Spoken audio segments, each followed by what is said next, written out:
Hi everyone, my name is Parul. Welcome back to my channel Parul English Lab. Tell me one thing, have you ever had to do something that you absolutely worry about?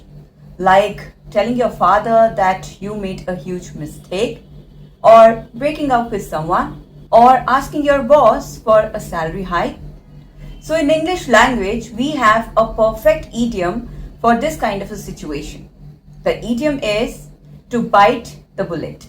In this lesson, we are going to look at the exact meaning of this particular idiom and how we can use it in our everyday conversation. So please watch this video till the end, and before going ahead, please like and subscribe to my channel Parul English Lab.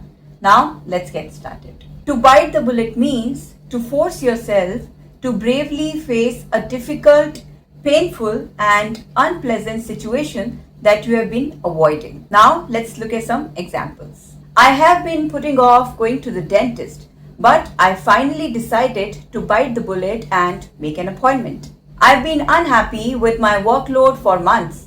Today, I'm finally going to bite the bullet and talk to my manager about the salary raise. I hate waking up early, but if I have to be in shape, I need to bite the bullet and hit the gym at 6 a.m. I know you are nervous about admitting that you broke her favorite vase, but you have to bite the bullet and tell her the truth.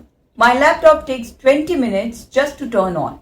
I think it's the time to bite the bullet and replace it. I know you hate networking events, but you are looking for a job. So you just have to bite the bullet and go tonight. I know you and Sarah haven't spoken since the argument, but somebody needs to bite the bullet and send the first text. I hope you have understood the meaning of this idiom, bite the bullet. Now it's your turn. I really want you to make 2 or 3 sentences with this particular idiom and share with me in the comment section. So that's all for today. Keep learning, keep practicing, and I'll see you later. Thank you. Take care. Have a great day.